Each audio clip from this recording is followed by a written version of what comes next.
Hey y'all, my name's Jen. I'm a health and life coach on a mission to empower women, and this season I call the messy middle. We believe it's never too late to dream your wildest dreams and to build lives freed from the shoulds and have-tos. Here, we talk to ourselves like we do our girlfriends and our sisters and daughters. I will share stories and resources with lots of encouragement and a little bit of tough love to drive you toward action. In this podcast, we talk about everything: career, relationships, motherhood, and health. So grab your sneakers and let's go, because she's wild and freed. Hey, y'all. Welcome to another episode of She's Wild and Freed. I'm your host, Jen, and I am so excited to jump into this topic with you today. We are continuing on the theme of things that affect our bodies. Our previous episodes were first was centered around stress. That was episode number 18. And then negative self-talk, or we'll flip that and say loving our bodies. That was the last episode, number 19. And if you missed those, definitely check them out, just so you can hear some of the other things that we've talked about during this time. I think you'll find some good nuggets of information that are helpful. And I really hope you enjoy some of the exercises that we do together. Now, let's dive into sugar. Okay, we're not diving into sugar, but you know what I mean. Yeah, today we're talking about sugar and how it affects our minds and bodies, and essentially why we need to jump off the sugar roller coaster. I'll describe what that is in a moment. So as we know, sugar makes things taste good. I mean, your girl here loves some sweets. And I'm more of a chocolate girl rather than hard candy. However, I really love gummy worms. True confession here, I actually have a bag of gummy worms in the middle console of my car. And I would say I put them there to hide it from my family because they would eat them if they had it on the counter or in the pantry. But really, I'm kind of hiding it from myself. And then I'll remember it's there and it's a nice little treat. I'm sure that you've heard the concerns about too much sugar in our diets. We get spikes of energy from eating and drinking sugary things. And then we crash from coming off the sugar high, which then creates a strong craving for something sweet. And then we start the cycle all over again. Hence the reason we call this the sugar roller coaster. We're up, we're down, then we're up again, then we're down. It's those lows that get us feeling low blood sugar and where sometimes we may feel our brains get foggy or we can't concentrate. Or as I call it, I get hangry. So in this episode, we're going to review the following things. First, what is the sugar roller coaster? We've already touched on that, but we'll go a little more into the science of it. Why do we need to jump off of it? How in the world we can do that, and then some other tips for success in this journey. Buckle up, because things are about to get real and interesting. So first, what is the sugar roller coaster? When we take a look at our days and eating habits, many of us are not getting enough protein. And now you're probably wondering, what does protein have to do with sugar? Don't worry, I will tell you. So many of us start out our days either with no breakfast, or maybe we have a cup of coffee and toast, or maybe we eat cereal and oatmeal on these cold mornings. Maybe we even add berries to the cereal or oatmeal, or we add a banana. Sounds pretty good, right? Or we may stop at Starbucks or another of our favorite coffee shops in the morning, grab a sugar-free latte with oat milk, with a scone or a muffin. But wait, do any of those breakfasts I just described have any protein? Maybe there's milk in the cereal or in your coffee, and milk does have a little bit of protein. So let's talk about why protein is so important. We'll start with talking about what happens to your body when you consume a carbohydrate. This could be something sweet like a muffin or a scone. It could be that sugar-free latte with oat milk. All of these items, even the sugar-free latte, spikes your sugar levels or glucose in the body. Now, glucose is not necessarily a bad thing because our muscles look for it as their first use for moving, exercising, or exerting, or just that's what they use as their first energy source. Raise your hand if you're going out for a run or going to the gym right after your breakfast or coffee. Maybe a few, but not many of us. So with that, your sugar levels spike and our amazing bodies know what to do. Your body produces insulin to counteract the glucose in the bloodstream, and it brings the body back into a regulated state.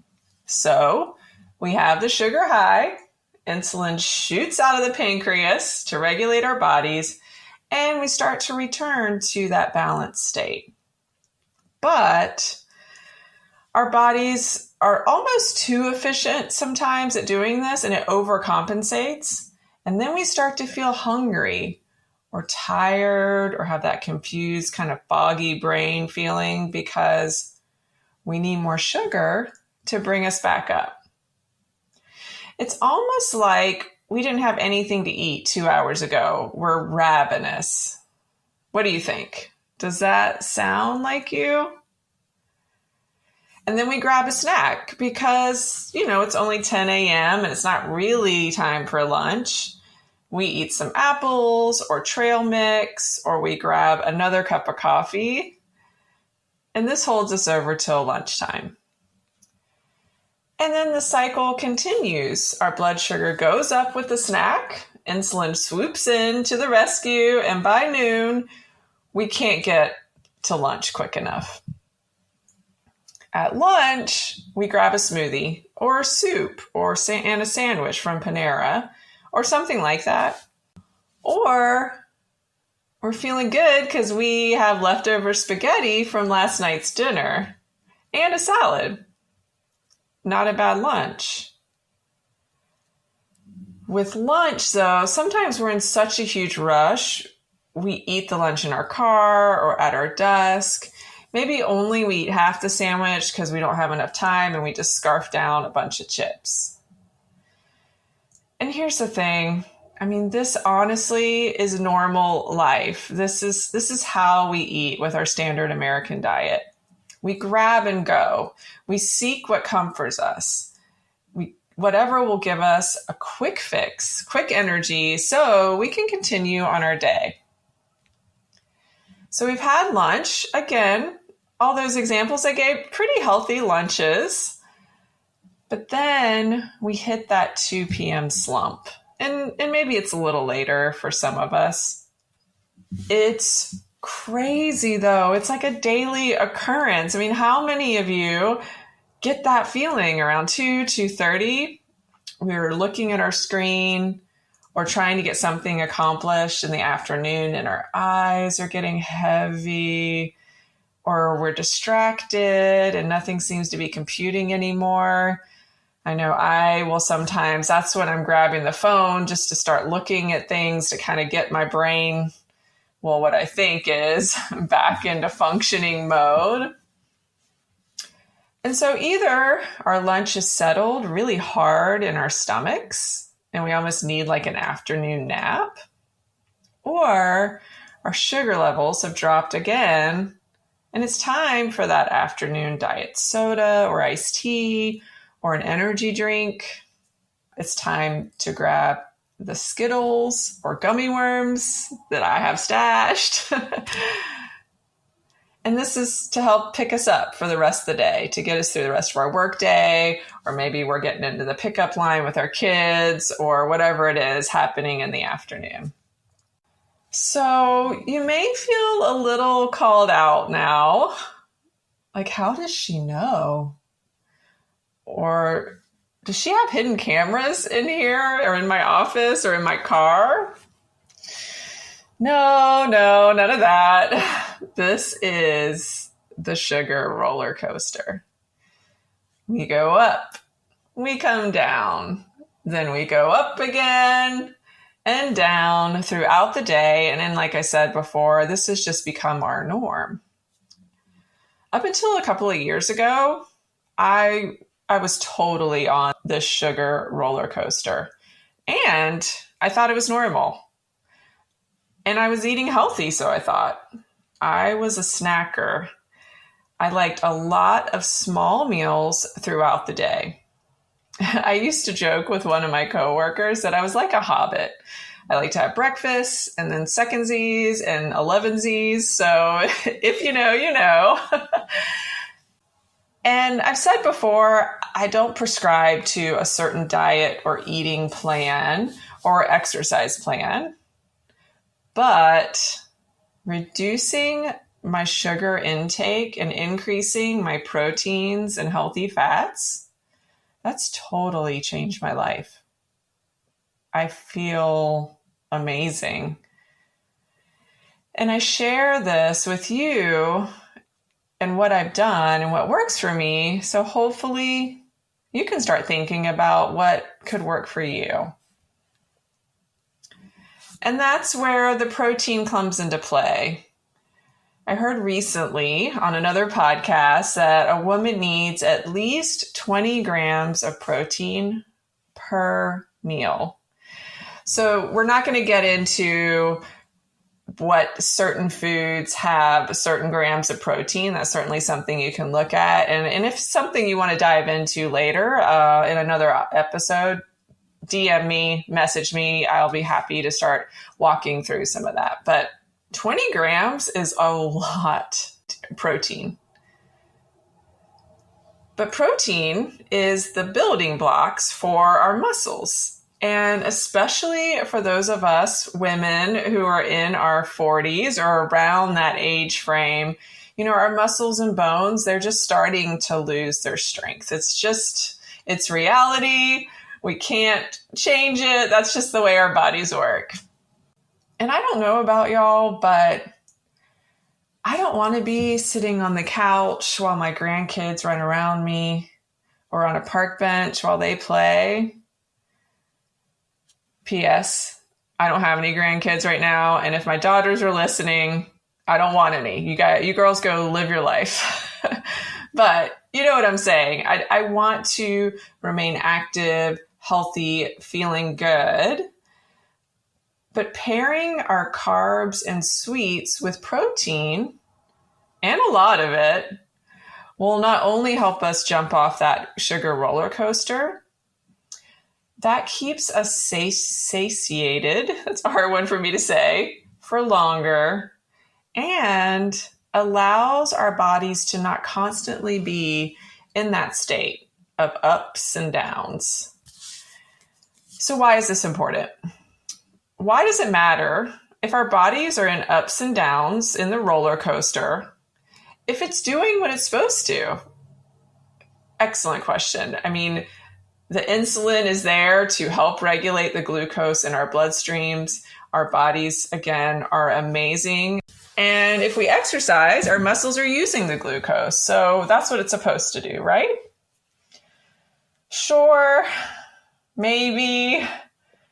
Okay, I don't exactly agree with that. Yes, our bodies are amazing and insulin is doing what it's supposed to regulate to regulate the glucose in our bloodstream. But if you've stuck with me long enough in this podcast, you must be curious as to why we need to jump off the roller coaster and how we can do it. So let's go back to breakfast first. When we wake up, the first thing you consume after fasting, because essentially that's what you are fasting from the time, you stop eating at night, whether that be with dinner or if you have a snack later, until you wake up. The first thing you should consume should be protein, carbs, and fats. And these are all macros, if you've heard that before. And if you want to learn more or hear a little more about that, you can go back to episode that's called Why Diets Don't Work. But what we don't want to do is start our days with caffeine and carbs only. That's when we're shooting ourselves with that sugar shot, and that jolts us back into the sugar roller coaster. This takes planning and practice. And if you're in a habit of just grabbing that cup of Joe and going, you will definitely need to put a plan in place. For me, I typically have a couple of eggs for breakfast with some either leftover vegetables. Maybe we had like fajitas the night before, so it's peppers and onions. Maybe I've steamed some broccoli.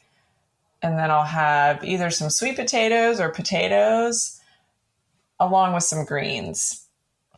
So this is a practice I started a while ago where I am adding something green to every single meal.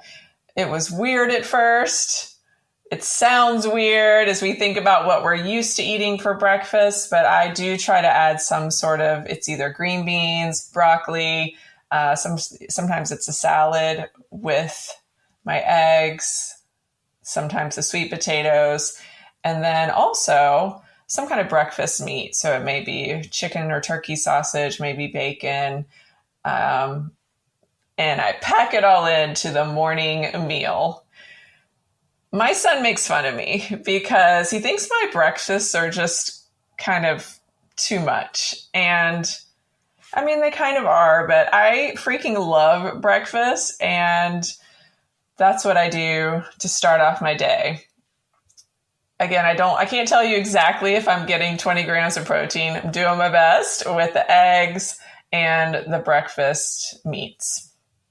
But listen, maybe you're someone who's really not into breakfast. You're just not hungry when you wake up, or you don't like to eat before you go. Or maybe you don't like eggs. Definitely know some folks who just aren't into that. So here are some hacks.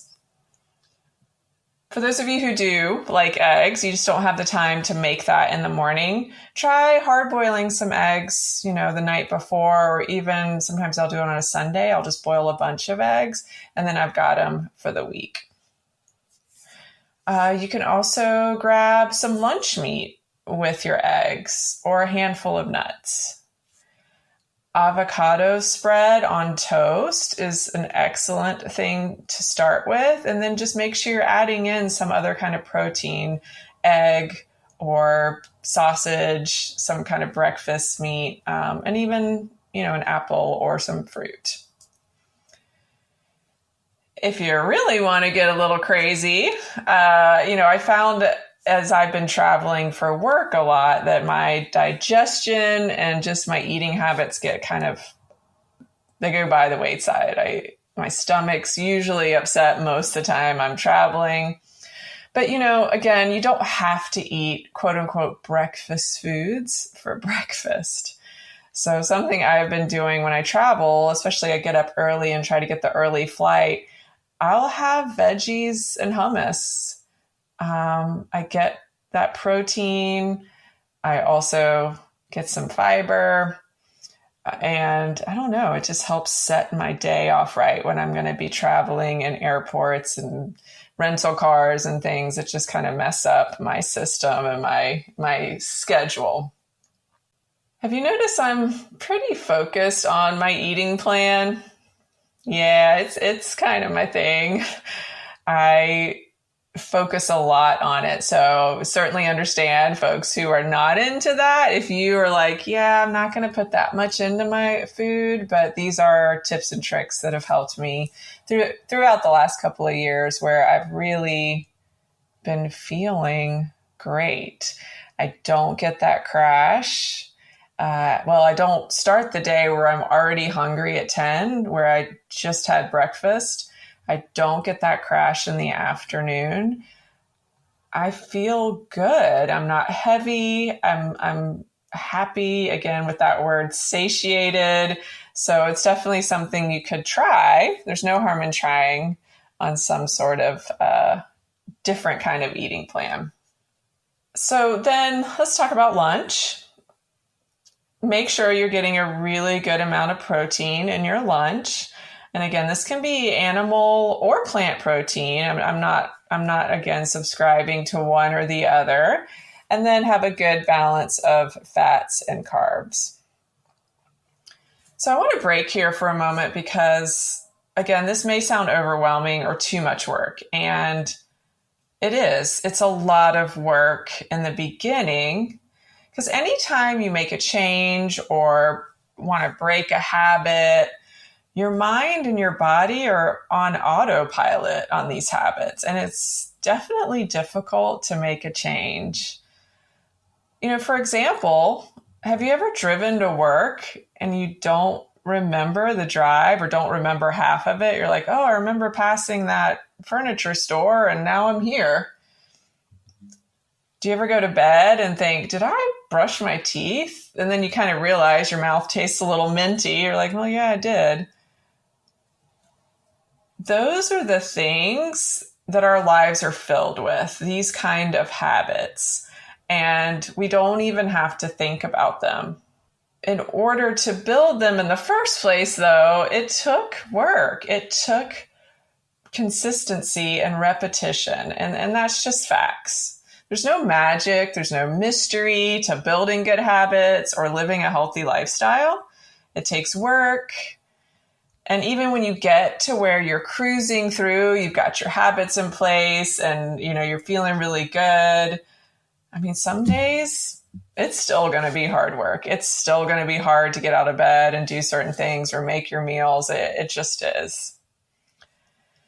But my point to all of this, or really this episode, is sugar can really wreak havoc on your mind and your body.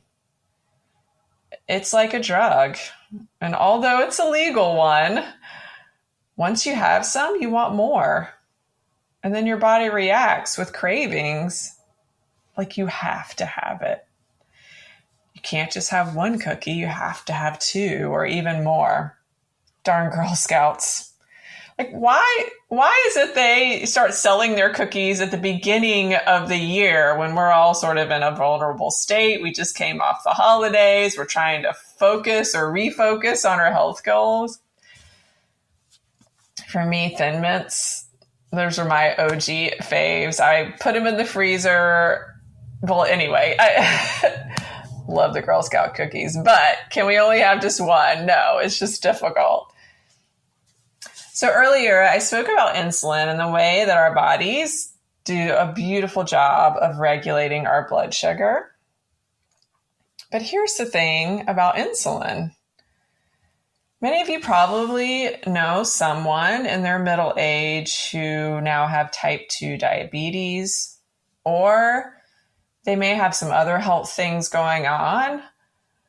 But one of the big reasons folks get into a place where their doctor's like, hey, you need to lose weight, you need to do this, you may have to go on medication for your blood sugar, is due to insulin resistance. And you may have heard this in the news, or if you subscribe to any kind of health journals.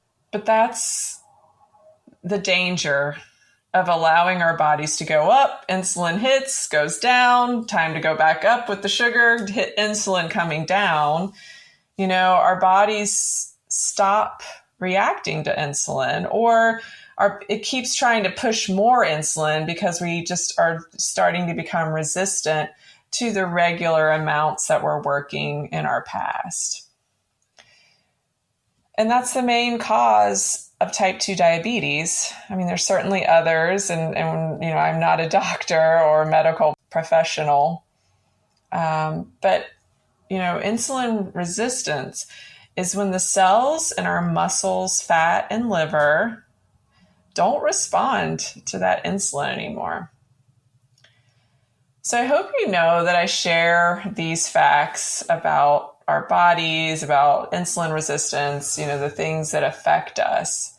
It's not to be a downer or to even shame anyone on what they, eat or drink. I don't want you to feel bad in this moment. It's more arming you with knowledge so you know what's happening in your body. So when you consume certain foods or drinks, you understand the process. And, I'm really a big fan of just noticing those sensations in our body. Noticing why we do things, why we eat certain things, or maybe, we didn't have even 2 cookies. We had half the bag or box. Why we drink things. So another confession here. I used to get a mocha from Starbucks every single morning. I remember telling myself that when this drink costs more than $5, so I'm dating myself a little bit here, but when it gets over $5, I'm going to stop buying it. But I didn't. I rationalized, I justified why I should get a mocha. Then the drink went above $6 and almost $7, and I still continued to justify it. Why? Because I deserved a treat. Because I didn't drink much alcohol. I didn't go shopping. I wasn't someone who got my hair done often. I wasn't spending on other things. And I was like, that's my thing. I get mochas every morning. And you may have a thing like this. You have something that you really feel like you deserve or is your treat. And that's fantastic. Treating yourself is a really good thing. But for me, I was using those drinks to fill my cup, figuratively and literally. The experience I had going to Starbucks, being greeted, they knew my name, they knew my drink order. It made me feel known, seen, and special. I used to say it was like my Cheers, where everybody knows your name. The sweetness of the drink gave me a pick-me-up that I really can't describe. It was that immediate dopamine hit, and I just couldn't get enough of it. Sometimes I would go twice a day if I was really feeling down. I didn't know at the time, or maybe I just didn't want to recognize what was going on. I just rationalized that I deserved a treat every day.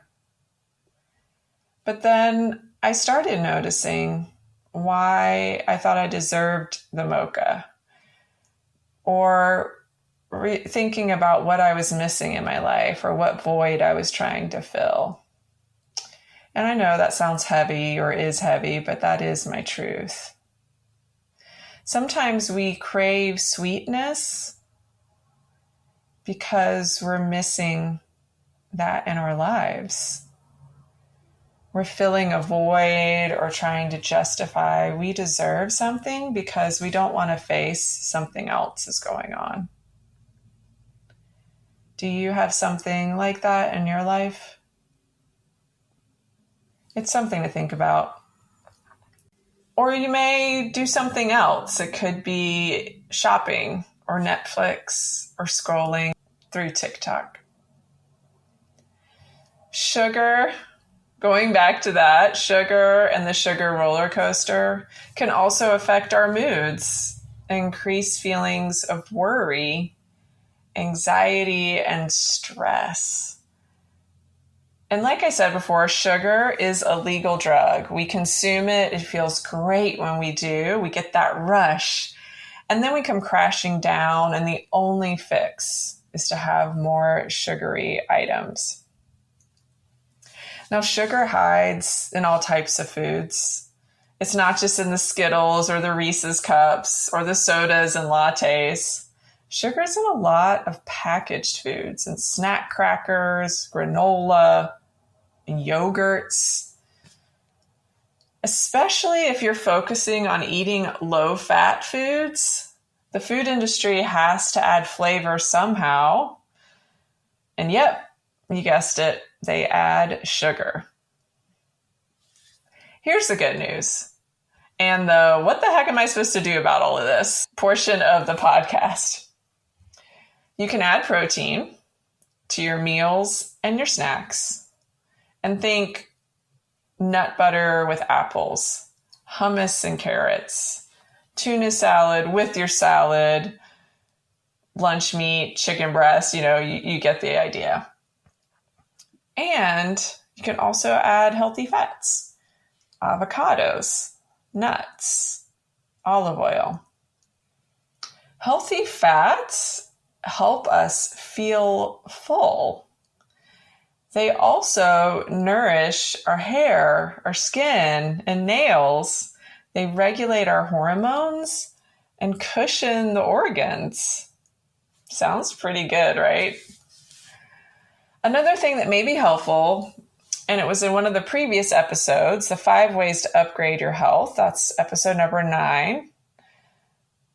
There, I share a lot of ideas in helping regulate your blood sugar. And of course, I would be remiss if I didn't mention exercise or movement. So I've mentioned that muscles use glucose as their first source of energy. When we move our bodies, we're using that glucose in our bloodstream. So next, the second source, we tap into the sugar stored in our liver and in the muscle. So there's sugar in the muscle as well. And then finally, we move on to fat. So fat is the third source. So in order, first, second, third source of energy that our muscles seek when we exercise. So that's something just to keep in mind too, if you're in a health journey. Getting off the sugar roller coaster or reducing some of those sugary foods can help your muscles start burning more fat. Okay, this episode is packed with a ton of information, and I hope you found something helpful as you're going forward in your journey. This stuff can be overwhelming and confusing, and my suggestion is you just pick one thing. So if you've been listening for a while, I like to chunk out things or bring it into focusing in on one thing at a time when we're setting goals and creating new habits. So pick one thing that you can start now to maybe just help flatten out the sugar roller coaster. And I know I said we need to jump off the sugar roller coaster, but of course we all know that jumping off or jumping in head first to something can certainly end in little or no success. So maybe again, instead of being in those highs, extreme highs and lows, we could just bring them a little more flat throughout our days. And I really want you to be successful in whatever you choose, whatever is on your heart, your vision board, or in your mind as you continue on this wild ride of life we're on. Because in the end, isn't that what we want? Just to feel wild and free. See you next time.